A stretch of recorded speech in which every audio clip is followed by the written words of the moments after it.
Satu kisah nyata sebagai pembuka. Di Riyadh ada seorang ibu yang divonis kanker payudara. Beliau diabani seminggu, 2 minggu lagi beliau harus diangkat. Kemudian tak lama kemudian khadamahnya datang dari Indonesia, Bu. Beliau datang, khadamah ini bekerja dengan baik, semuanya bersih, semuanya tertata, tapi khadamah ini punya kebiasaan yang unik. Apa kebiasaan itu? Setiap selesai pekerjaan milik tuannya, dia selalu masuk kamar mandi dan di kamar mandi itu berlama-lama, Bu. Kemudian si tuan rumah ini gumun, iki jane wong ngopo toh? Kok ning kamar mandi suwi temen, Bu? Baru setelah seminggu, 2 minggu dia bekerja, ditanya sama tuannya. Mbak, jenengan itu ngopo toh? Bahasa Arab napa bahasa Jawa, Bu? Kok nek teng kamar mandi niku suwi, Masya Allah. Kemudian di luar dugaan sang tuan, perempuan ini menjawab, sebelum berangkat aku baru saja melahirkan seorang anak. Maka aku masuk kamar mandi untuk memerah susuku supaya tidak sakit. Karena kalau tidak diperah sakit. Maka kemudian si tuan ini menangis, Ibu. Tergerak hatinya, digerakkan oleh Allah. Kata dia gini, Mbak, jenengan gajinya di sini sebulan 800 real. Jenengan tak bayar 2 tahun, saiki mulia Indonesia. Nanti kalau jenengan bar nyusui pengen balik rene meneh, ini teleponnya, ini WA-nya, tinggal hubungi saya. Singkat cerita, kemudian Mbak ini pulang ke Indonesia. Kemudian panggilan dari rumah sakit datang memanggil pasien ini untuk menjalankan operasi. Ketika dicek, ini kisah nyata, Bu. Penyakitnya apa, Bu? Ya, kata dokternya, kemana beberapa hari ini engkau berobat? Ke rumah sakit mana? Dengan dokter siapa? Dengan obat apa? Kata perempuan ini, saya nggak berobat kemana-mana. Saya hanya bersedekah kepada seorang khadamah. Aku bayar dia gajinya 2 tahun. Padahal dia baru bekerja kepadaku beberapa hari. Maka kemudian dokter ini berkata, ya Allah, asyukrulillah. Hari ini telah engkau datangkan seorang pasien yang menggerakkan hatiku untuk mengingatmu bahwa tidak ada yang menyembuhkan pasien kecuali aku, ini hanya perantara. Ibu, apa yang ingin Mbak Eva sampaikan? Tidak ada perbuatan baik kecuali perbuatan baik itu akan membawa solusi dalam kehidupan kita. Maka ngaji kita ini tanpa kita sadari, kadang ibu nggak begitu berharap dari duduk di pengajian ini. Allah sedang menyiapkan solusi dari setiap permasalahan yang kita hadapi. Asalkan ibu yakin. Dan kalau kita mau pelajari lagi, kenapa Khalifah Abu Bakar tegak? Karena dia punya seorang penasehat yang bernama Umar bin Khattab. Kenapa Umar bin Khattab dalam memimpin itu indah luar biasa? Karena penasehatnya adalah Utsman bin Affan. Kenapa Utsman bin Affan ketika memimpin begitu indah? Karena penasehatnya adalah Ali bin Abi Thalib. Maka selama ibu mau mendengarkan nasihat, selama kita butuh kepada nasihat, dan ibu mau duduk mendengarkan nasihat, insya Allah Allah akan datangkan solusi-solusi dari setiap permasalahan yang kita hadapi. Yakin ibu? Yang bicara bukan Ustazah Eva, tapi itu kata para ulama, tapi itu Allah. Fa inna ma'al usri, kemudahan itu bersama datang dengan kesulitan, dan kemudahan itu akan datang diantaranya ketika kita duduk, berjalan, berdiri, berbaring dalam keadaan kita berbuat baik. Taib ibunda sekalian yang dirahmati oleh Allah, semua orang ingin masuk surga. Sampai seorang ulama menulis seperti ini. Seandainya nikmat surga itu ditampakkan, semua orang pasti akan taat. Dia ingin mendapatkan kenikmatan itu, gak ada orang gak pengen dapat. Dan seandainya siksa neraka itu ditampakkan, semua orang gak akan ada yang berani berbuat maksiat. Tapi kenapa hari ini disembunyikan? Nikmat surga gak ditampakkan, siksa neraka gak ditampakkan, supaya menjadi ujian buat yang bicara dan mendengarkan seberapa besar ketaatan kita kepada Allah Subhanahu wa taala. Suatu hari datang seorang wanita kepada Rasulullah sallallahu alaihi wasallam.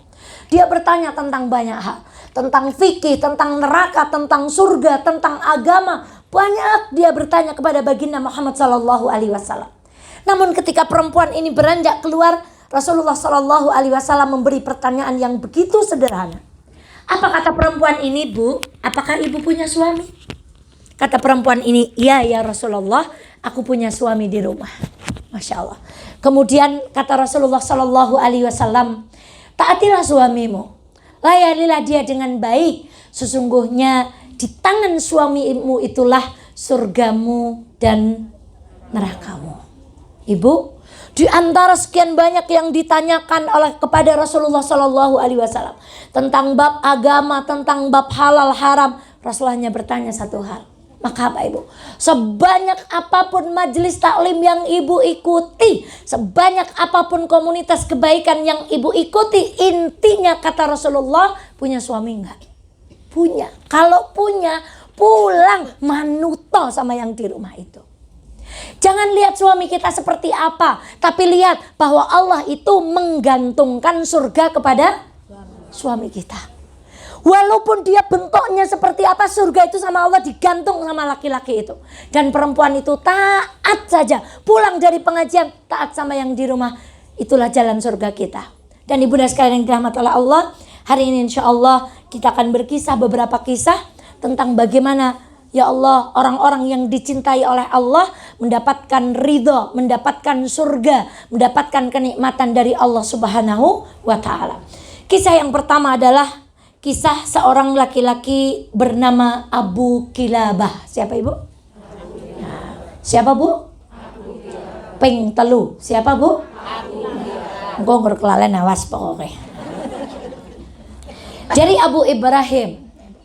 Suatu hari Abu Ibrahim ini tersesat dalam sebuah perjalanan. Ibu sudah dengar kisahnya. Tapi Ustaz Eva ingin bawakan kisah ini secara lebih detail. Dia tersesat, gak tahu jalan kemana. Qadarullahu ma syaa fa'al. Dia melihat ada gubuk di tengah gurun pasir dan gubuk itu nampak sudah reot. Karena dia orang tersesat, maka dia begitu bahagia mendapatkan gubuk itu. Dia berpikir insya Allah di dalam gubuk itu ada orang yang mampu menunjukkan jalan dan aku tidak akan lagi tersesat. Ketika dia mendatangi gubuk itu dan mendekati tempat gubuk yang sudah reot itu, dia mendengar sesuatu yang istimewa. Apa sesuatu yang istimewa itu? Suara seorang laki-laki yang berkata, segala puji bagi Allah yang telah melebihkanku di atas orang lain. Segala puji bagi Allah yang telah melebihkanku di atas. Kalimat ini diulang terus. Kalau sederhananya Alhamdulillah, Alhamdulillah, Alhamdulillah. Kalimat itu terdengar terus. Segala puji bagi Allah yang telah melebihkanku atas orang. Lalu laki-laki ini mendekat kepada orang yang di dalam kemah itu. Dan nampaknya orang yang di dalam kemah ini menyadari kedatangan laki-laki ini. Kemudian laki-laki ini mengatakan, siapa? Siapa? Siapa? Aku. Ternyata Abu Ibrahim mendapati laki-laki ini buta, lumpuh, terlihat sangat miskin, terlihat sangat kurus, dan dia nyaris tidak memiliki apa-apa dan tidak memiliki siapapun. Laki-laki ini berkata, siapa? Siapa? Siapa? Aku Abu Ibrahim, aku Abu Ibrahim. Kemudian bercerita, bolehkah aku bertanya sesuatu tentangmu? Kemudian laki-laki yang miskin ini menjawab, iya. Aku akan menjawab pertanyaanmu, tapi engkau harus berjanji menolongku. Jadi laki-laki yang tersesat ini mau bertanya, tapi mau dijawab kalau nanti yang bertanya pun memberikan pertolongan. Baiklah, aku berjanji akan menolongmu. Apa yang ingin kau tanyakan? Aku melihatmu miskin. Aku melihatmu tua. Aku melihatmu hidup sebatang kara. Aku melihatmu buta. Aku melihatmu lumpuh. Aku melihatmu sakit. Aku melihatmu rumahnya reot. Aku melihatmu tinggal sendirian, gak ada siapa-siapa. Tetapi kenapa lisanmu mampu mengucapkan kalimat Alhamdulillah? Baiklah, tapi sekali lagi, berjanjilah kepadaku setelah aku jawab engkau akan menolongku. Kemudian laki-laki ini berkata, iya, aku akan menolongmu. Kemudian laki-laki ini berkata, bagaimana mungkin aku tidak mengucapkan Alhamdulillah? Aku diberikan akal yang sehat untuk berpikir, bertafakur. Ngaji sama joget bagus mana, Bu? Ngaji. Nyanyi sama zikir bagus mana, Bu? Zikir. Pakai baju yang ketat, transparan dengan pakai baju yang menutup aurat sempurna bagus mana, Ibu? Kemampuan membedakan itu dilakukan siapa? Dilakukan akal. Kenapa Ibu mau ngaji? Karena Ibu tahu di pengajian itu ada kebaikan. Kenapa Ibu nggak mau nonton konser dangdut? Karena Ibu tahu di sana tidak ada kebaikan. Itu akal. Maka laki-laki ini berkata, bagaimana aku tidak bersyukur? Aku diberikan akal untuk membedakan kebaikan dan keburukan. Bukankah engkau melihat berapa banyak di luar sana orang yang dihilangkan akalnya oleh Allah? 1, gila. 2, pinter, punya akal, mungkin sekolahnya doktor, semoga Allah mengampuni, tapi pergi ke Israel ketemu dengan Benyamin Netanyahu. Bagaimana aku tidak bersyukur? Ketika ada Palestina, hati kita tergerak. Ketika ada bencana, hati kita tergerak. Itu akal. Maka aku akan mengucapkan segala puji bagi Allah yang telah memberiku akal. Sementara banyak orang diberikan akal yang sama, tetapi tidak digunakan untuk apa? Berpikir kepada Allah. Lalu apalagi kata laki-laki ini? Allahu Akbar. Aku diberikan telinga untuk mendengar. Mana yang lebih bagus, mendengarkan musik atau mendengarkan murotal? Mana yang lebih bagus, mendengarkan berita buruk tentang orang lain atau mendengarkan pengajian? Mana yang lebih Ibu suka? Aku tuli, tapi aku mendengar. Dengan itu aku bisa mengenali kedatanganmu. Dengan itu aku bisa mendengar azan. Dengan itu aku bisa mendengar panggilan kebaikan. Segala puji bagi Allah yang telah melebihkanku di atas orang-orang yang telinganya ditulikan oleh Allah. Gak usah jauh-jauh, Bu. Pergi ke Don Bosco. Wajahnya cantik-cantik. Mungkin duitnya juga banyak. Orang tuanya orang tua mampu. Yang ketika datang kendaraannya bagus-bagus. Penampilannya prima-prima. Tapi telinganya diapakan oleh Allah? Alhamdulillah. Lalu apa lagi kata laki-laki ini? Bagaimana aku tidak bersyukur? Aku diberikan, Masya Allah, lisan. Lisan yang mampu berzikir kepada Allah. Lisan yang mampu bersyukur kepada Allah. Lisan yang mampu membaca doa saat sholat. Sementara banyak orang lain yang lisannya dibisukan oleh atau telinga dan lisannya tidak mampu mendengarkan kebaikan, Bu. Banyak telinga yang menolak nasihat, yang ketika dinasihati, halah kayak api-api kawai. Banyak lisan yang menolak diberikan nasihat, ketika diberi nasihat, kayak mono carkoni ngajar ora tayen. Lisan kita enggak seperti itu. Maka segala puji bagi Allah yang memberikan aku kemampuan lisan untuk berbicara yang baik, sementara banyak orang yang lisannya dibekukan oleh Allah Subhanahu wa taala. Lalu apalagi kata laki-laki ini? Segala puji bagi Allah, aku diberikan hati yang hidup. Aku tetap bertauhid kepada Allah. Di saat banyak orang-orang di sana disesatkan oleh Allah gara-gara cinta dengan laki-laki yang beda agama, dia meninggalkan agama Islam dan menikah dengan orang-orang yang tidak Islam. Banyak apa banyak, Bu? Betapa banyak orang yang karena ekonomi dia meninggalkan tauhid kepada Allah, dia berpindah menyembah selain Allah. Kata laki-laki ini, aku bersyukur diberikan hati yang iman, yang Islam, yang menyembah Allah. Di saat di luar sana banyak orang yang menyembah salib dan menyembah patung. Asyukrulillah, segala puji bagi Allah yang telah melebihkanku di atas manusia yang tidak beriman kepada Allah Subhanahu wa taala. Kemudian laki-laki ini manggut-manggut, Bu. Baiklah.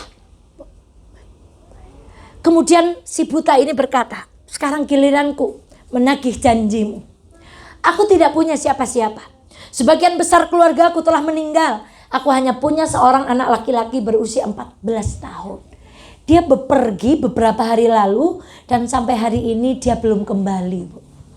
Maukah engkau mencarikan untukku di mana anakku berada, di mana anak laki-lakiku yang berusia 14 tahun itu berada? Kemudian laki-laki ini berkata, iya, akan aku lakukan. Kemudian dia juga orang tersesat, tahu tadi Bu? Tahu jalan atau tidak? Dia tidak tahu, dia berkata kepada Allah, aku tidak tahu kemana harus mencari laki-laki ini. Sampai kemudian Allah memberi petunjuk, ada sekumpulan burung gagak yang sedang berkumpul Bu. Kemudian dia berkata, tidak ada burung gagak yang berkumpul kecuali burung gagak itu sedang memakan bangkai. Maka dia datangi tempat itu. Fa inna lillahi wa inna ilaihi raji'un. Ketika laki-laki ini mendekati kumpulan burung gagak itu dan gagak itu pergi, dia mendapati jasad seorang anak muda yang tubuhnya sudah terpotong-potong, nampak ada bekas terkaman serigala dan jasadnya dicabik-cabik oleh, Masya Allah, dia nggak tahu kalimat apa yang akan diucapkan kepada ayahnya yang lumpuh, buta, miskin, hidup sendiri. Dia tidak tahu apa yang harus dia lakukan kepada laki-laki miskin itu. Allah memberikan dia ingatan. Dia teringat kisah tentang Nabi Ayub alaihissalam. Lalu ketika dia datang kepada laki-laki, dia berkata, wahai hamba Allah yang salih, mana yang lebih salih, engkau atau Nabi Ayub? Si buta ini menjawab, tentu saja yang lebih salih adalah Nabi Ayub. Laki-laki ini berkata, wahai laki-laki tua yang salih, mana yang lebih berat cobaannya, engkau atau Nabi Ayub? Kemudian laki-laki ini menjawab, tentu saja Nabi Ayub lebih berat jawabannya. Wahai laki-laki tua, apa yang Nabi Ayub harapkan dari ujian yang menimpanya? Kemudian laki-laki tua ini berkata, pahala dari Allah Subhanahu wa Ta'ala.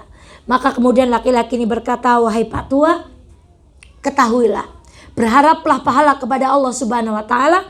Sesungguhnya putra laki-lakimu yang berusia 14 tahun tadi aku dapati dalam keadaan sudah meninggal dunia. Apa ucapan laki-laki ini Bu? Dia mengucapkan kalimat tauhid, la ilaha illallah, sambil menangis. Kemudian suaranya semakin keras dan terlihat menyedak tenggorokannya.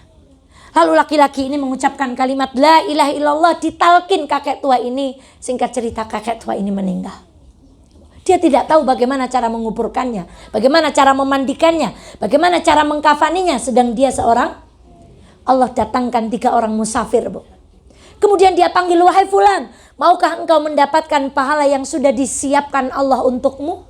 Lalu 3 orang laki-laki ini datang. Ternyata ketika dia mendekati jasad laki-laki tua ini, dibuka tutupnya, mereka bertiga berteriak, Abu Kilabah, Abu Kilabah, Abu Kilabah. Apakah engkau kenal dengan laki-laki ini? Iya, dia adalah seorang ulama di tempat kami. Suatu saat ia teruji sesuatu dari Allah Subhanahu wa Ta'ala. Lalu ia menyendiri. Dia merenung kepada Allah dan kami tidak tahu kemana akhirnya Abu Kilabah pergi. Ternyata yang meninggal itu adalah seorang ulama. Singkat cerita, dikuburkan. Ibu, kalau pengen masuk surga, kisah ini bisa menjadi inspirasi untuk kita semuanya. Perempuan itu gak kurang apa-apanya sebenarnya Bu. Yang di hadapan Mbak Eva ini gak kurang apa-apanya. Ibu punya jilbab berapa di rumah? Ada yang jilbabnya kurang dari 10 Bu? Ibu punya sendal berapa di rumah? Ibu punya makanan apa aja di rumah? Betapa nikmat anak kecil yang sedang lari, lucu, suami yang terus mencari nafkah yang halal. Kita tuh gak kurang apa-apa Bu. Kita kurang 1. Kurang apanya Bu? Kurang syukur. Gitu. Jadi kalau kita masih belum punya sifat syukur, kata Rasulullah SAW, paling banyak penghuni neraka itu adalah perempuan. Karena perempuan itu kufur. Kufur itu lawannya syukur. Kufur itu sama dengan gak mensyukuri keadaan yang Allah takdirkan kepada kita semua.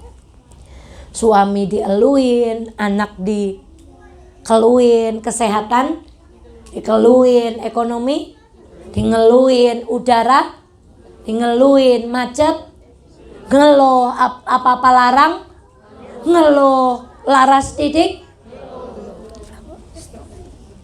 Yang kurang dari kita itu apa Bu? Syukur. Yang kurang dari pengajian kita itu Ibu kurang syukur. Gak kurang ngaji, tapi kurang syukurnya. Yang kurang dari majelis kita tuh yang datang kurang syukur, yang bicara kurang syukur. Kita tuh kurang syukur Bu. Coba hitung lagi, ya Allah, oh ya, Nyong bojone kaya ngono ning nyong sehat. Nyong anake kaya ngono diuji ning nyong ijek duwe duit. Ho nyong lara ning nyong iki duwe duit nggo berobat. Kamar saja masih bisa milih. Terus begitu, maka orang yang bersyukur ditambah oleh Allah nikmatnya. Ibu kalau jadi ibu syukur di rumah, kebahagiaannya di rumah pasti ditambah.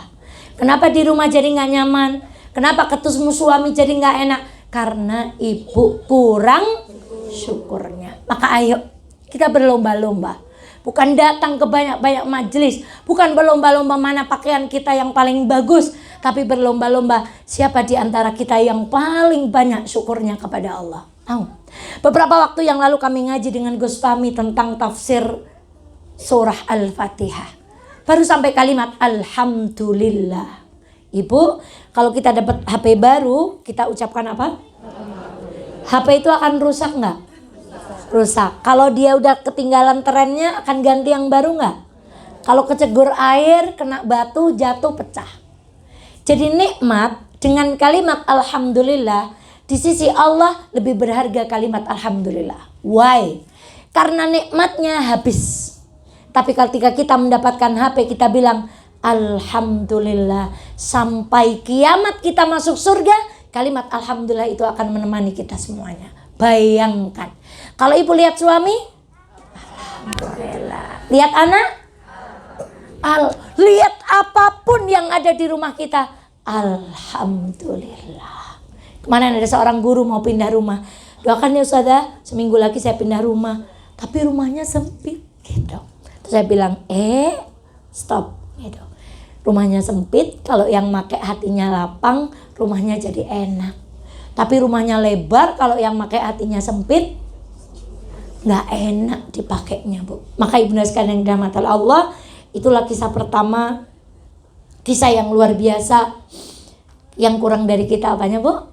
Syukurnya. Jadi perempuan yang mau dimasukkan ke surga itu perempuan yang pandai bersyukur. Mulai hari ini kalau saya, alhamdulillah. Karena sayahnya kita itu untuk taat, Bu.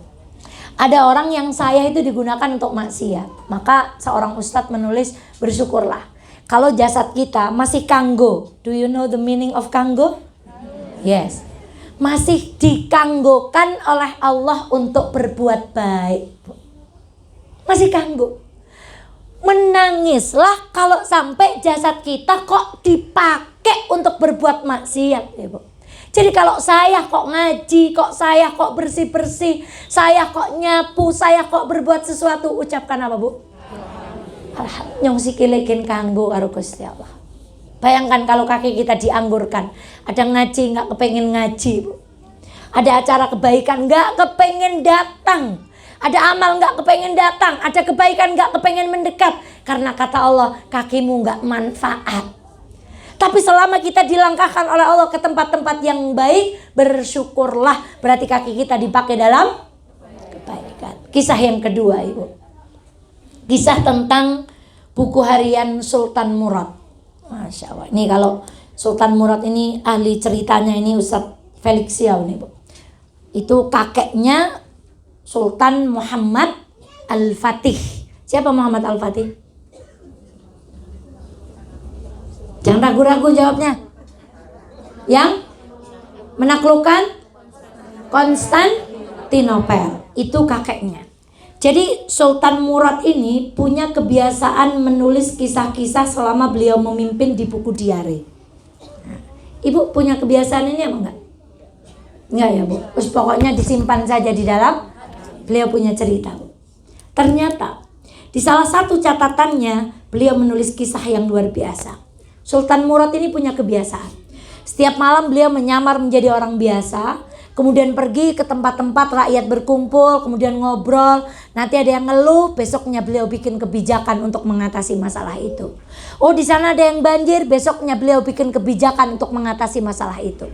Suatu malam beliau pergi ke tempat yang agak tinggi tempatnya. Tiba-tiba Allah berkehendak beliau mendapati seorang laki-laki yang memegang khamr, Ibu. Terpeleset, jatuh dan mati, Bu. Sedang megang apa, Bu? Khamr. Terpeleset, jatuh dan mati. kita pengen mati dalam keadaan apa? Husnul khotimah yang gimana, Bu? Dalam keadaan yang, coba yang punya toko, ada yang pengen meninggal di toko? Yang punya toko emas, ada yang pengen meninggal di toko emas? Yang suaminya pejabat tinggi, pengen meninggal suaminya di kantornya? Ibu pengen meninggal di mana? Tempat yang Allah, meninggal di pengajian mau? Beneran? Habis ini?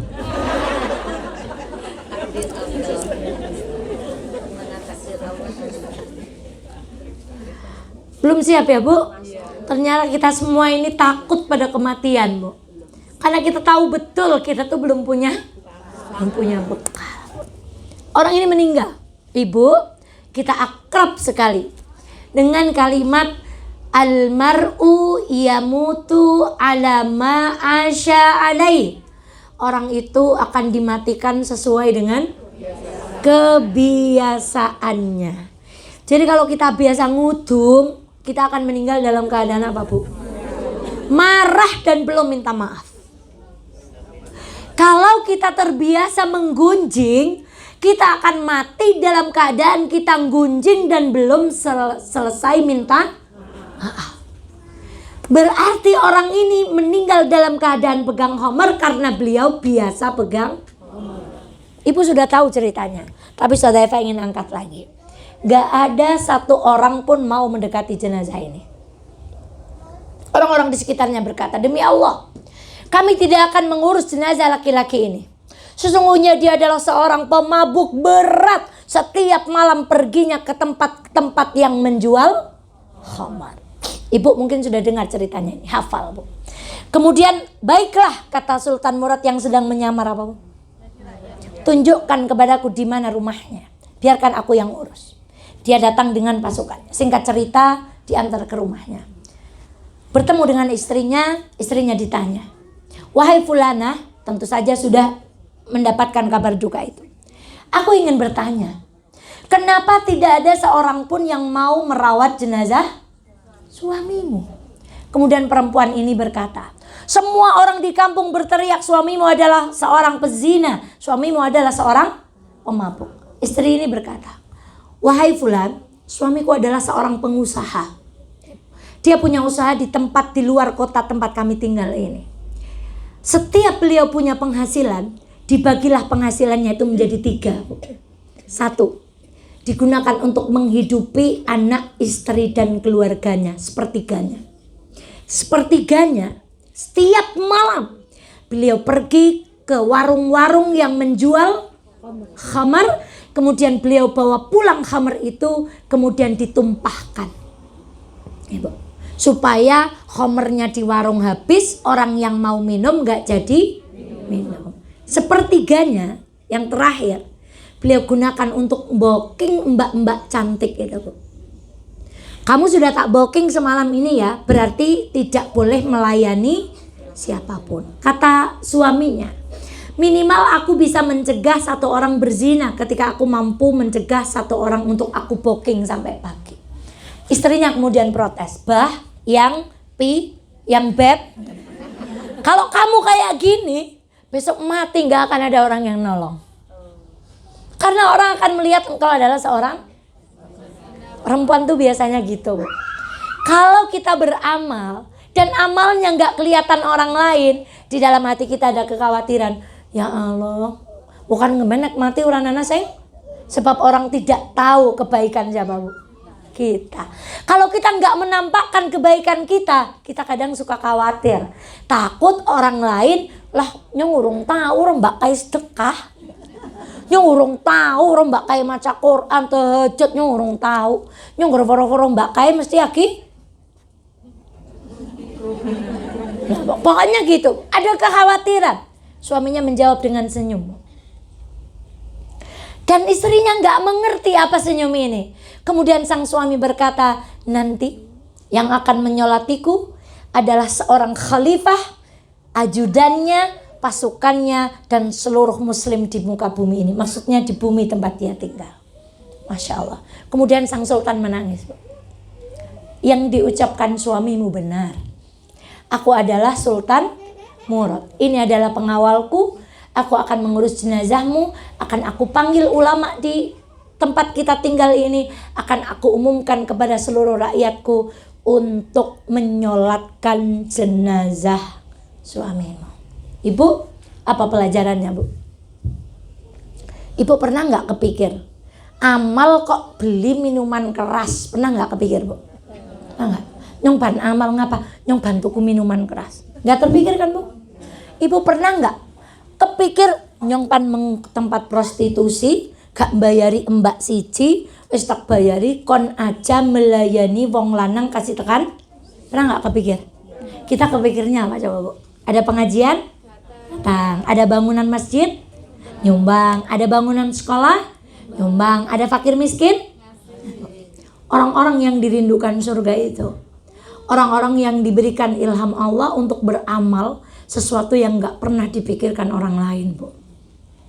Kita kan mikirnya umum-umum tuh, ngaji datang, sedekah. Tapi orang-orang yang dirindukan surga itu diberikan petunjuk sama Allah untuk melakukan amal yang gak pernah kepikir sama kita, Bu. Contoh, banyak kisahnya. Seorang pelacur nolong. Kepikiran gak Ibu lihat anjing terus emreng ngelak ya, cetak tuh kok kena beban kono, Bu. Kan enggak, Bu. Tapi kalau Ibu lihat orang miskin kelihatan kehausan, Ibu keluarkan uang, kemudian dia apa, Bu? Dan itu semua orang banyak bisa melakukan. Jadi ahli surga itu orang-orang yang melakukan banyak amal yang tidak dilakukan banyak orang. Spesial. Dia punya kebiasaan yang unik yang orang tuh nggak bisa. Saya punya teman, berkali-kali saya ceritakan. Semoga Allah mengampuni dia kalau dia punya kesalahan, Bu. Dia tuh mau pindah rumah, Bu. Dia tuh mau ninggal rumah tuh maju mundur. Janjane ngapa tah? Wong umahe sing arep dipindahi ya luwih apik. Saya tuh kalau pagi itu naruh beras di loteng supaya burung-burung itu makan beras. Dan saya tiap pagi nyendok gula. Kemudian saya taruh di taman rumah supaya semut bisa apa, Bu? Ibu kepikiran nggak kayak gitu?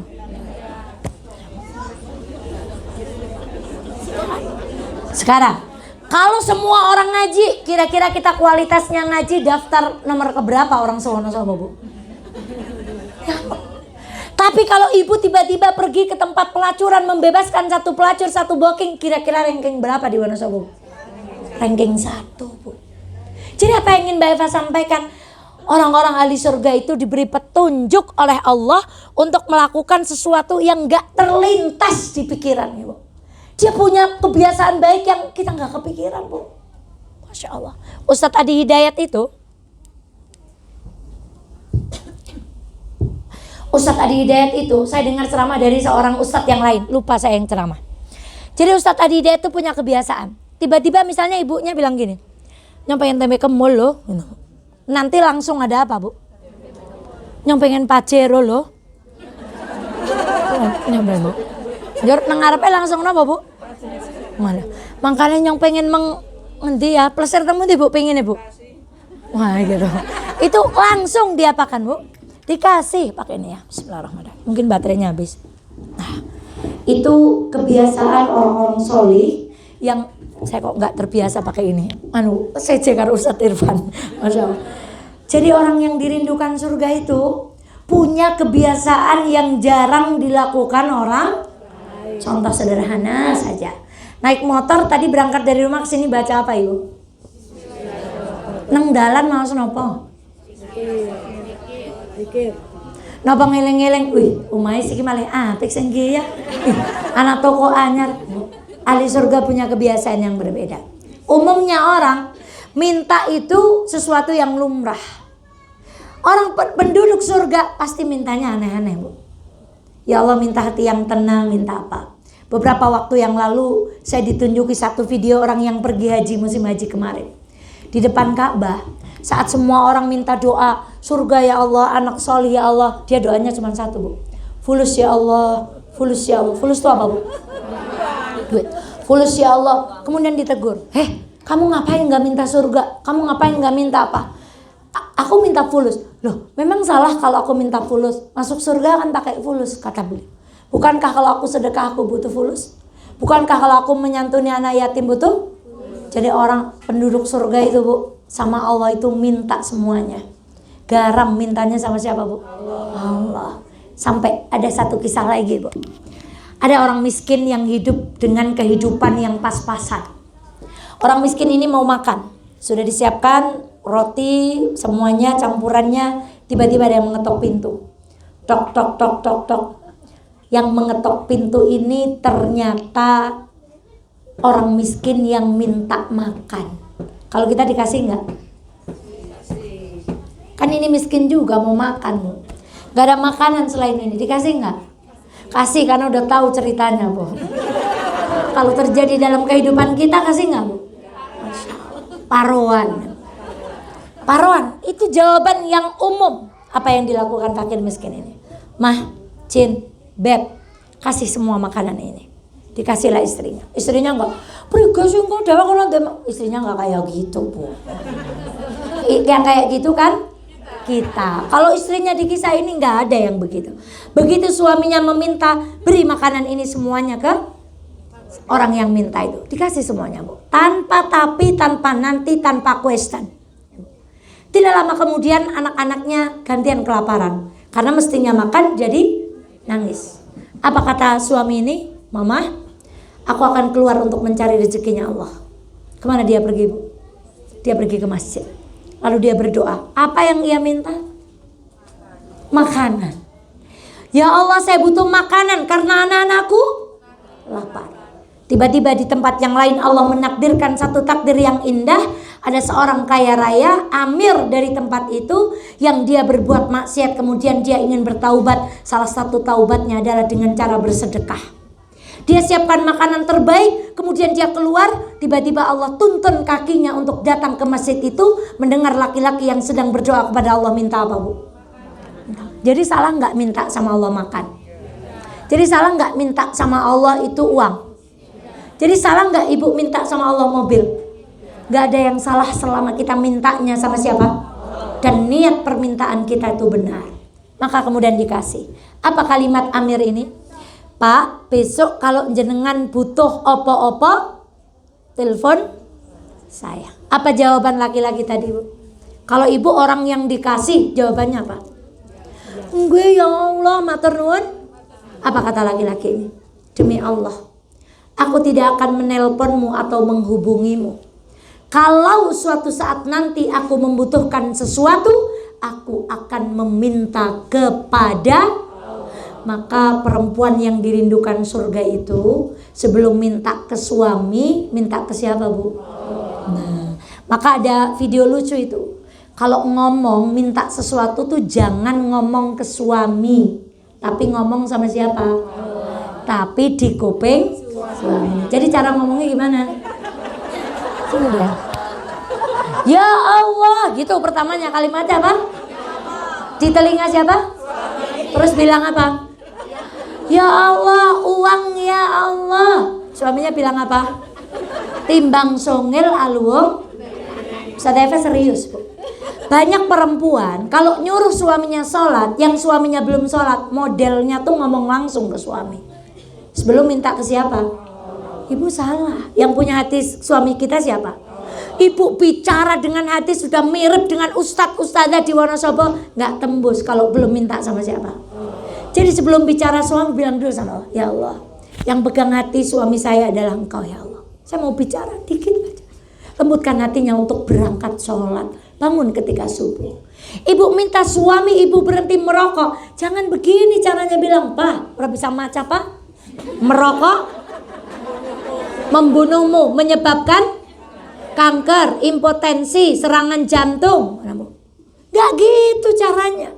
Banyak istri itu kalau minta sesuatu sama suami, pengen suaminya berubah, maunya kalau kita ceramah suaminya langsung apa? Kita lupa bilang sama siapa? Dia minta sama siapa tadi Bu? Minta sama Allah. Maka ibu sekalian yang drama jam berapa dia? Oh, jam 5. Nanti kalau jam 9 saya dikasih bel ya. Jam pertama habis. Jam pertama sudah. Jadi mintanya sama siapa Bu? Mau bicara sama anak, minta sama siapa dulu?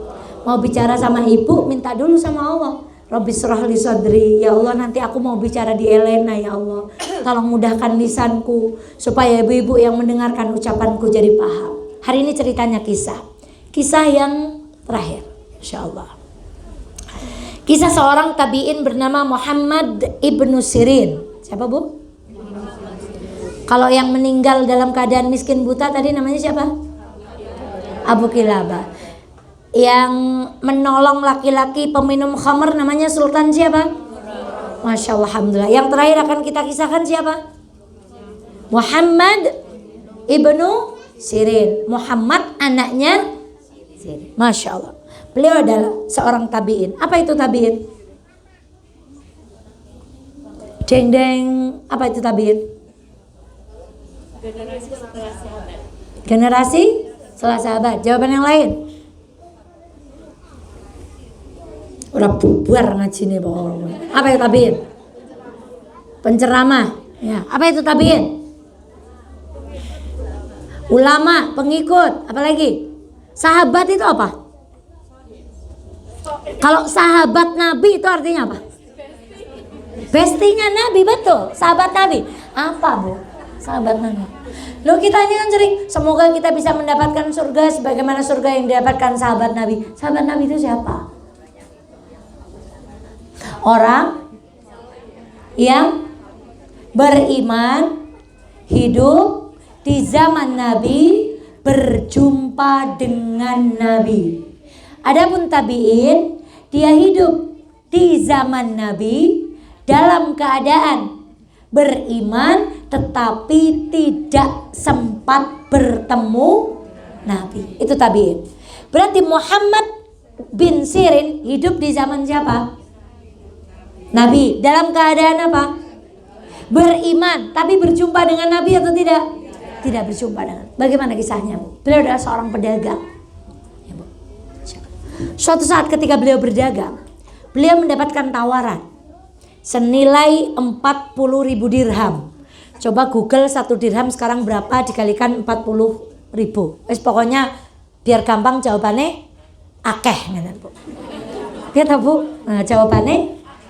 Tapi beliau ragu-ragu. Di antara yang beliau tawarkan di dalam perjanjian itu, Ibnu Sirin ini ragu. Kayaknya ada sumber yang tidak halal. Kayaknya ini ada barang-barang syubhat. Maka beliau menolak Bu. Dan tolakan ini viral. Seluruh pasar waktu itu mengatakan gosip berbicara tentang Ibnu Sirin yang menolak bati sejumlah berapa tadi? 40.000 dirham. Coba Mbak Dia, HP-nya ada 2. Saudara Eva dihitungkan supaya nanti Ibu bisa mengira-ngira angkanya. Ibnu Sirin menolak perdagangan senilai berapa Bu? Kemudian suatu hari datang seorang pembeli Bu. Dia beli barang kecil. Dia kurang bayar 2 dirham. Tadi berapa? Anda belum bayar 2 dirham, kata Muhammad bin Sirin. Kata pembelinya itu, udah. Belum, demi Allah saya belum menerima uang 2 dirham. Sang pembeli ini berusaha berbohong. Oh wes nyong nembes bayar. Jenengan bayar yang ora teliti. Kata Muhammad bin Sirin, demi Allah aku belum menerima uang. Pertengkaran ini, percekcokan dan perdebatan ini terdengar oleh orang-orang pasar. Lalu orang-orang pasar itu gomun Bu. Do you know the meaning of gomun? Yes. Kata mereka gini, Ibnu Sirin, aneh katanya. Kemarin engkau menolak tawaran berapa Bu? 40.000 dirham. Hari ini duit mungkinan 2 dirham. Engkau sampai berdebat hebat seperti itu. Kamu ini nggak waras gitulah kira-kira. Kemarin nolak 40.000, saiki mempermasalahkan uang yang jumlahnya hanya. Apa kata Ibnu Sirin Bu? Karena aku tahu yang 40.000 dirham itu di dalamnya ada perkara syubhat. Sementara aku yakin yang 2 dirham itu adalah sesuatu yang pasti kehalalannya di hadapan Allah Subhanahu wa taala.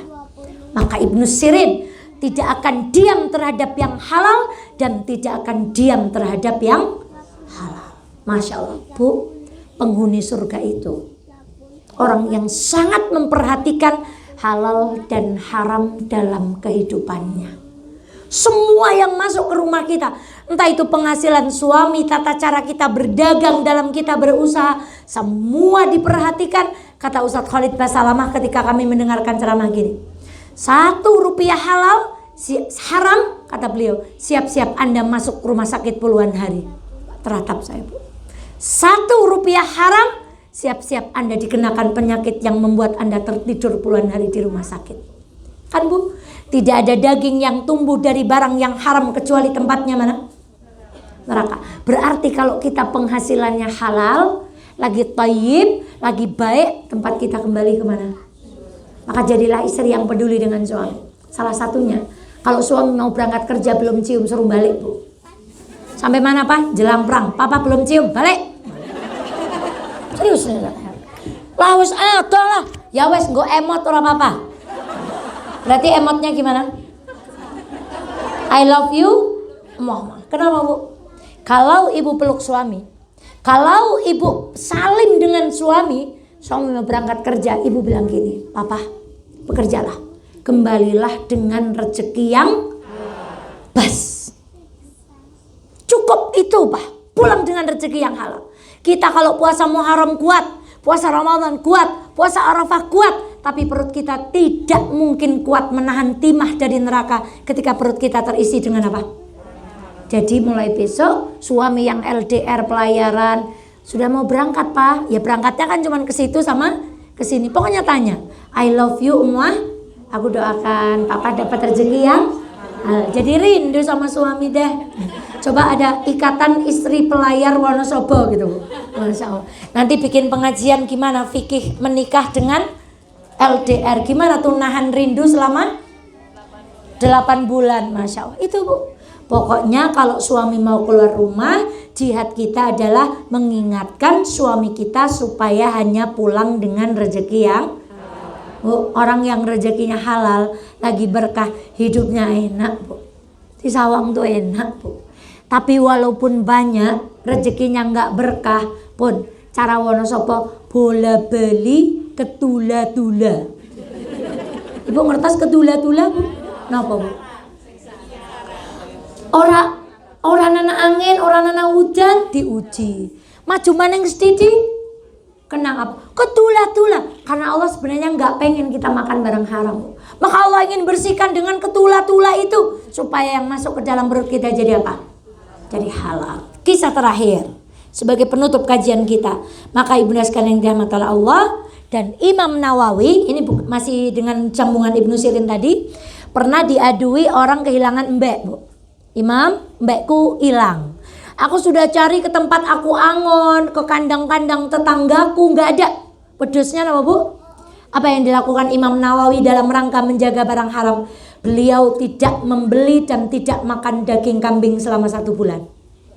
Karena takut kambing yang beliau beli atau daging yang beliau makan ketika beliau beli daging kambing berasal dari kambing. Begitu loh para ulama menghindari yang haram. Masya Allah. Bagaimana dengan kita, Bu? Kadung maem permen orang anak halal ya prepon, Bu. Ya sprege maning wong wis gelek. Muga-muga Gusti Allah memberikan ampunan. Kan kalau kita kayak gitu, tapi kalau para ulama enggak seperti itu. Terakhir sebagai penutup adalah kisah seorang budak yang tidak disebutkan namanya.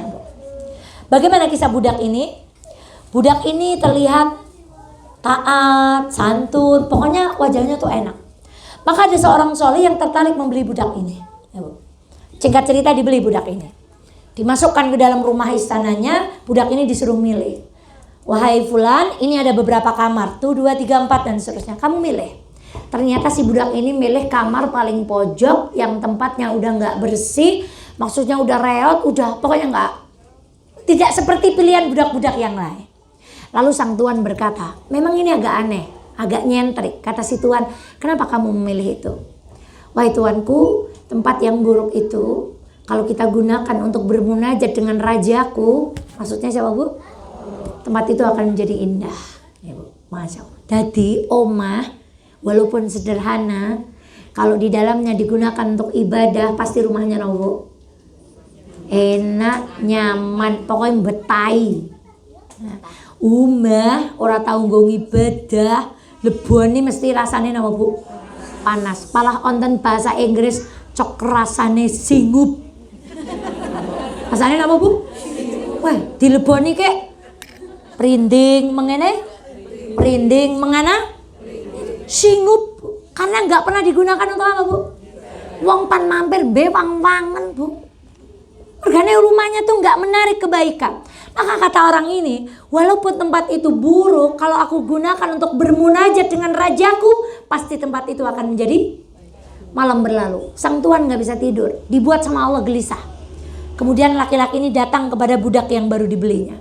Wallahu ta'ala alam. Kisah ini kami dapatkan ketika kami mendengarkan ceramah Ustadz Khalid Basalamah. Kemudian apa yang tuan ini lihat Bu? Laki-laki budak itu sedang bersujud. Dan tiba-tiba ada cahaya yang meneranginya Bu. Kemudian laki-laki ini, Masya Allah, benar ya. Ternyata rumah walaupun jelek, kalau digunakan untuk sujud, yang akan datang menerangi rumah kita siapa Bu? Allah. Dia pulang, cerita sama istrinya. Cin, kenapa sih Ustaz Eva tuh kalau cerita sama istri mesti kudu manggilnya gimana Bu?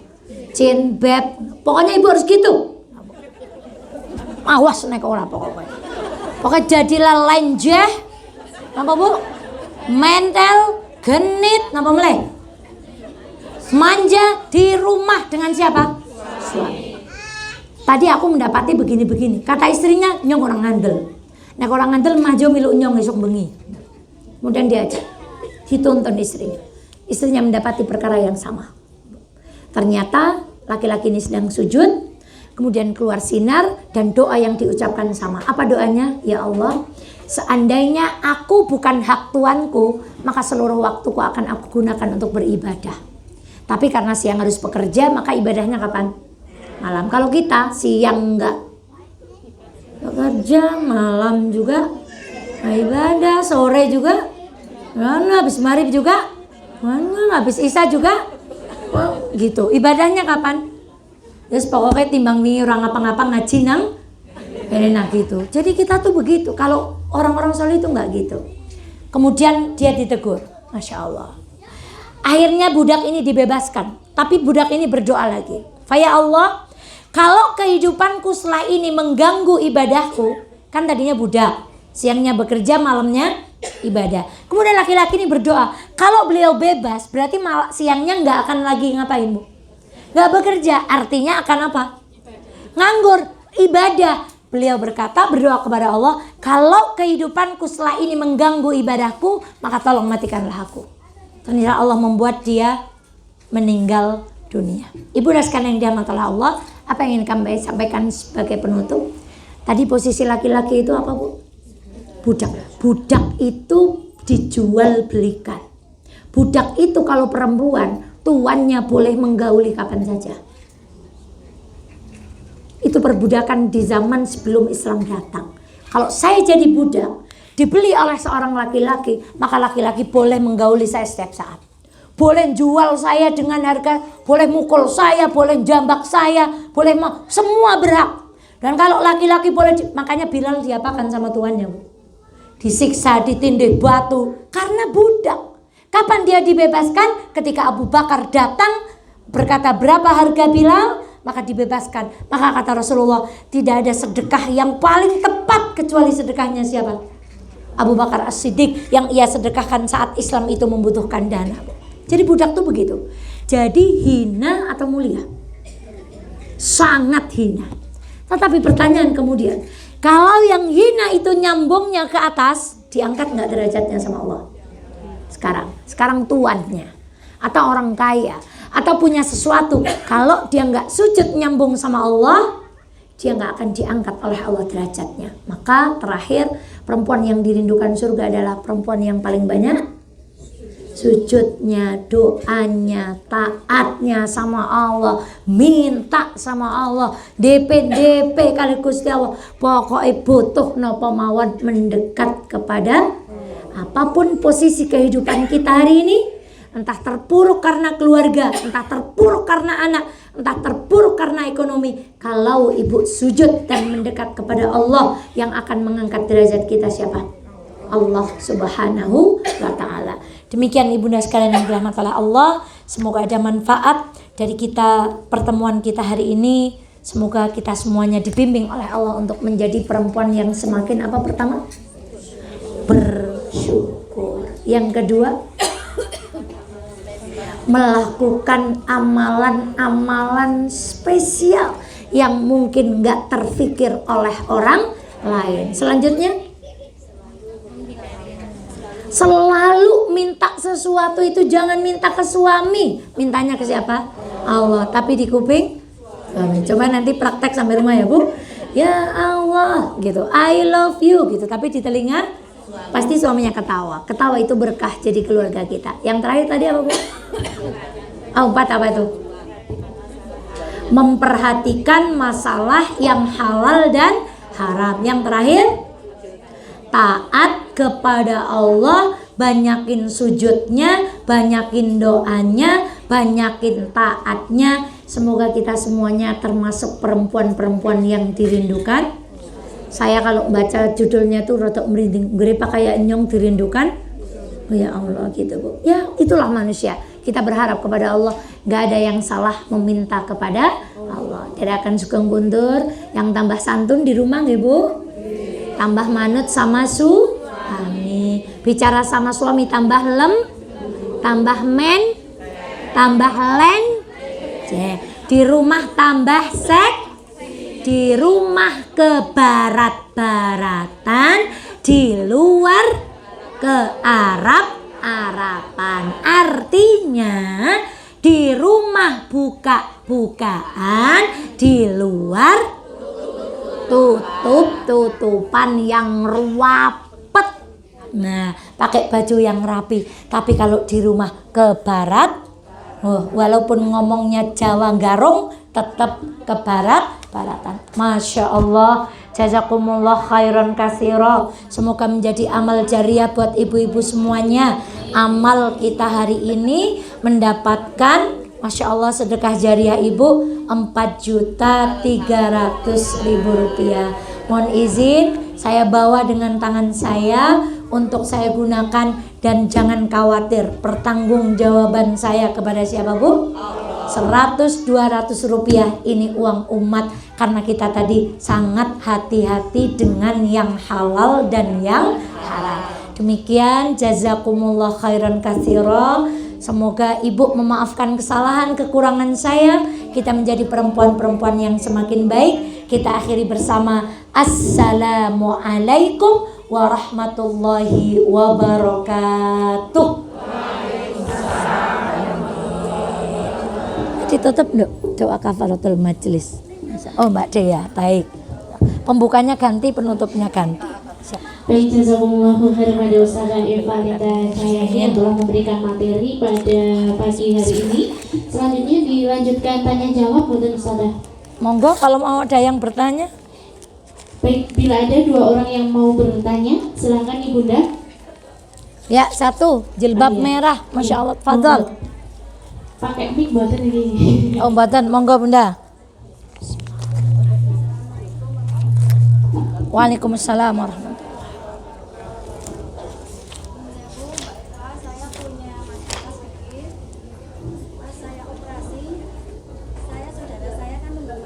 Nggih. Nah, terus perhiasan sama uang saya titipkan.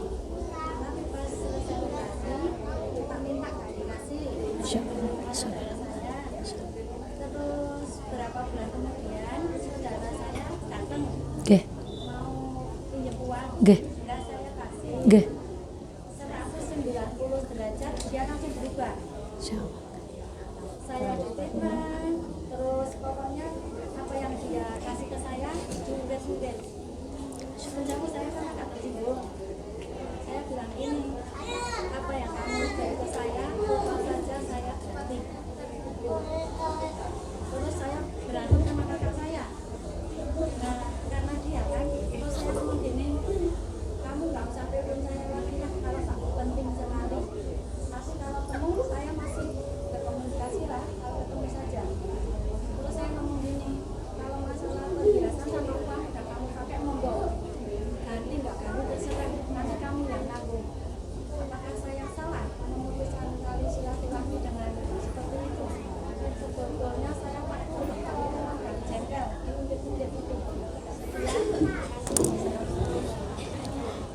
Waalaikumsalam. Pertanyaannya Ibu, ketika beliau operasi, beliau menitipkan sejumlah barang berharga dan uang kepada saudaranya.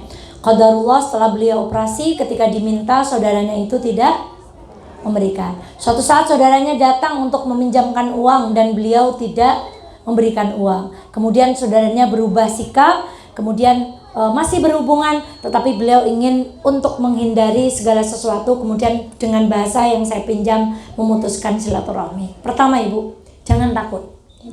Faman ya'mal mithqala dzarratin khairan yara wa may ya'mal mithqala dzarratin syarran yara. Sesiapa yang berbuat baik walaupun itu kecil, pasti Allah akan lihat.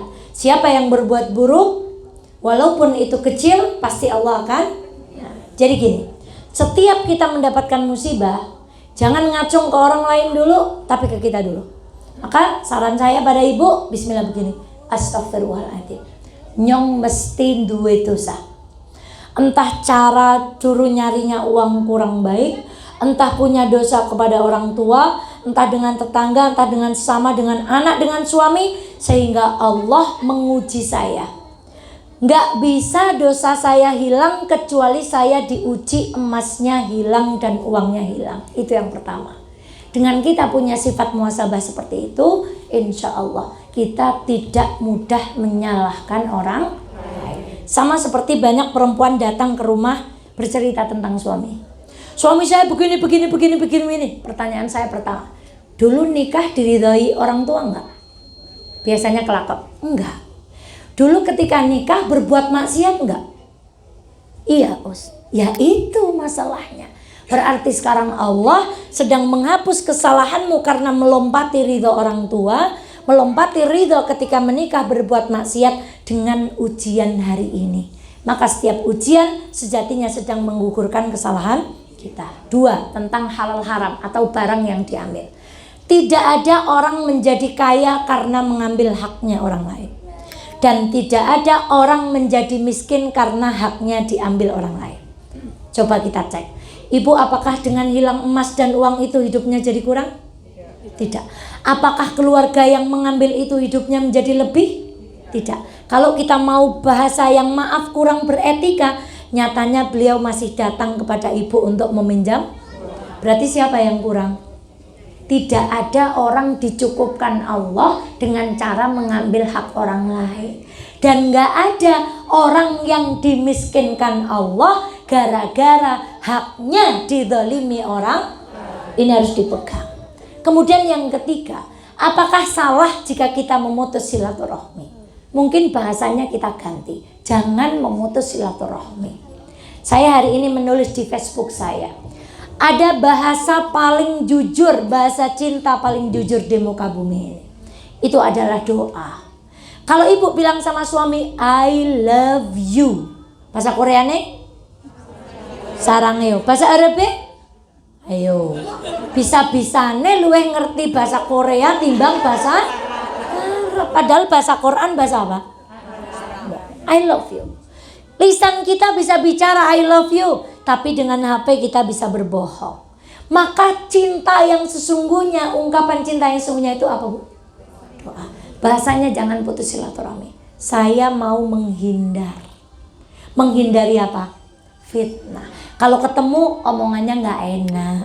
Kalau ketemu jadi bertengkar. Atiku jadi reget. Aku jadi kelingan hak yang sudah diambil. Dia jadi pengen ngungkit apa yang sudah diberikan kepada saya. Saya lebih baik menghindar. Tapi di dalam diam kita tetap mendoakan. Karena apalagi itu misalnya saudara kandung. Darah yang mengalir di tubuh kita sama dengan darah yang mengalir di tubuhnya. Dan fitnah di antara saudara bukan perkara yang baru. Sudah ada contohnya di Quran, di keluarga Nabi siapa? Nabi Yusuf alaihissalam, Nabi Adam alaihissalam, kakak adik saling bunuh. Bahkan yang memasukkan Nabi Yusuf adalah kakaknya sendiri. Maka jangan putuskan silaturahmi, kita ganti bahasanya supaya Allah nyatetnya juga lain. Oh, orang ini hanya ingin menghindari fitnah. Tapi dalam diam dan diam-diam, meneng-meneng kita diam-diam. menang-menang kita mendoakan. Saya dapat ilmu dari Gus Fahmi kemarin. Lah kula li menang-menang diam-diam Ustazah. Ya, jenenge menang-menang ya mesti diam-diam kita Dia boleh melihat kita menghindar, dia boleh melihat kita nggak nyapa, tapi aku menyapamu lewat jalur langit. Masya Allah, dengan mendoakan. Bismillah, semoga apa yang hilang dari ibu diganti oleh Allah Subhanahu Wa Taala, dan tidak ada doa yang patut kita panjatkan kecuali siapapun yang menzalimi orang lain diberikan petunjuk oleh Allah Subhanahu Wa Taala. Ada pertanyaan lain? Kalau tidak, waktunya habis. Selamat berbelanja di Elena.